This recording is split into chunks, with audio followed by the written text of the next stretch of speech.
नमस्कार, प्रणाम आप सभी को।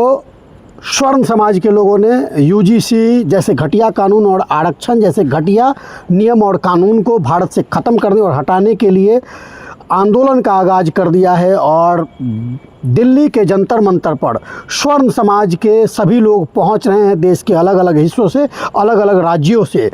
तो सबसे पहले तो मेरा रिक्वेस्ट है आप सभी से कि इस वीडियो को ज़्यादा से ज़्यादा शेयर करें कि मैक्सिमम लोगों तक जाए। और मेरा भारत के सभी स्वर्ण समाज के लोगों से आग्रह है कि आप सभी दिल्ली के जंतर मंतर पहुँचने का काम करें और आरक्षण के विरोध में, यूजीसी जैसे घटिया कानून के विरोध में आवाज़ को बुलंद करने का काम करे और भारत सरकार पर दबाव बनाने का काम करे कि ये यूजीसी और आरक्षण भारत से हटाया जाए। मैं आरक्षण जैसे मुद्दों पर लगभग 2-3 साल से वीडियो बना रहा हूँ, क्योंकि जब से मुझे महसूस हुआ कि शिक्षा में आरक्षण का होना किसी के साथ और स्वर्ण समाज के बच्चों के साथ अन्याय है। और फाइनली भारत के सभी स्वर्ण समाज के लोग एक साथ जागे हैं। ऐसा मौका भारत में दोबारा कभी नहीं आया है और हो सकता है अगर आप अभी चूक जाएंगे तो हो सकता है भारत में दोबारा ये मौका नहीं आएगा। इसलिए स्वर्ण समाज के सभी लोगों से आग्रह करूंगा, जितने भी दिल्ली और दिल्ली के आसपास के क्षेत्रों से लोग हैं और जिनके पास जीवन में थोड़ा भी समय बच पा रहा है, वो लोग जाएँ, समय निकाल करके इस आंदोलन में आपकी सहभागिता जरूरी है। आप जाके अपना प्रतिनिधित्व दिखाएँ। आप सभी से कहूँगा कि जंतर मंतर पहुँचे और आवाज़ को बुलंद करें, जितने लोग गए हैं उनके साथ खड़े हों। ठीक है, आरक्षण और यूजीसी जैसे घटिया कानून भारत के हिंदुओं को बांटने का, तोड़ने का प्रयास है और भारत के सभी लोगों में, भारत के हिंदुओं के सभी लोगों में, सभी जातियों में प्रेम को ख़त्म करने का प्रयास है। सौहार्द को, सद्भावना को, सहानुभूति को ख़त्म करने का काम किया जा रहा है आरक्षण और यूजीसी के द्वारा। इसलिए सभी से आग्रह है कि आप सभी लोग अपनी सहभागिता दिखाएं और जंतर मंतर पहुंच के आरक्षण को हटाने के लिए मांग करें, यूजीसी को हटाने के लिए मांग करें, सरकार पर दबाव बनाएं।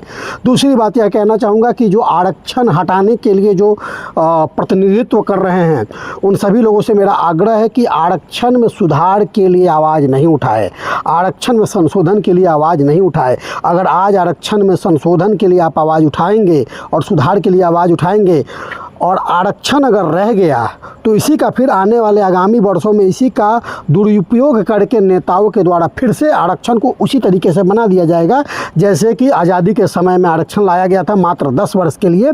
लेकिन स्वार्थ हित को देखते हुए, राजनीतिक स्वार्थ हित को देखते हुए जैसे आरक्षण को ज़्यादा से ज़्यादा फ़ायदेमंद बनाया गया और स्वर्णों के विरोध में, स्वर्ण के बच्चों के विरोध में ये सारी चीज़ें की गई, इसको ख़त्म किया जाए। इसलिए आरक्षण में संशोधन की आवाज़ ना उठाए, आरक्षण में बदलाव की आवाज़ ना उठाए, आर्थिक आधार पर आरक्षण के लिए आवाज़ ना उठाए, आरक्षण को ख़त्म करने के लिए आवाज़ उठाएं। हाँ, उसके बदले में आर्थिक योजनाएं चलाई जाए। भारत के किसी परिवार में, भारत के हिंदुओं में अगर कोई भी परिवार शिक्षा से वंचित है और बहुत ज़्यादा गरीब है, वो अपना मूलभूत जीवन नहीं जी पा रहा है, मूलभूत सुविधाओं के आधार पे वो अपने जीवन को उत्तम जीवन नहीं बना पा रहा है, तो उसके लिए आर्थिक सहयोग योजना चलनी चाहिए केंद्र सरकार और राज्य सरकारों के द्वारा। लेकिन आरक्षण जैसा कानून नहीं रहना चाहिए। चिन्हित करके गरीब परिवारों को केंद्र सरकार के द्वारा आर्थिक सहयोग राशि हर महीने दी जानी चाहिए। बच्चों को, गरीब परिवार के बच्चे जो शिक्षा लेने के लायक नहीं है, जिनके पास बिल्कुल पैसा नहीं है, वैसे परिवार को आर्थिक मदद दिया जाना चाहिए। ऐसी योजनाएं चालू होनी चाहिए। लेकिन आरक्षण हटाना चाहिए, बिल्कुल आरक्षण हटाना चाहिए।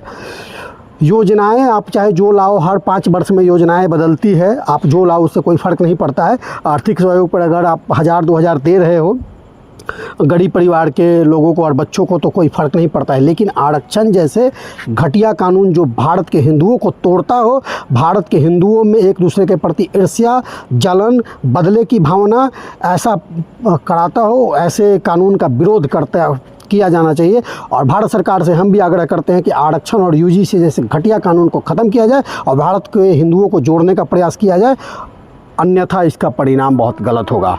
हर हर महादेव, जय भवानी, जय श्री राम, जय हो, वंदे मातरम।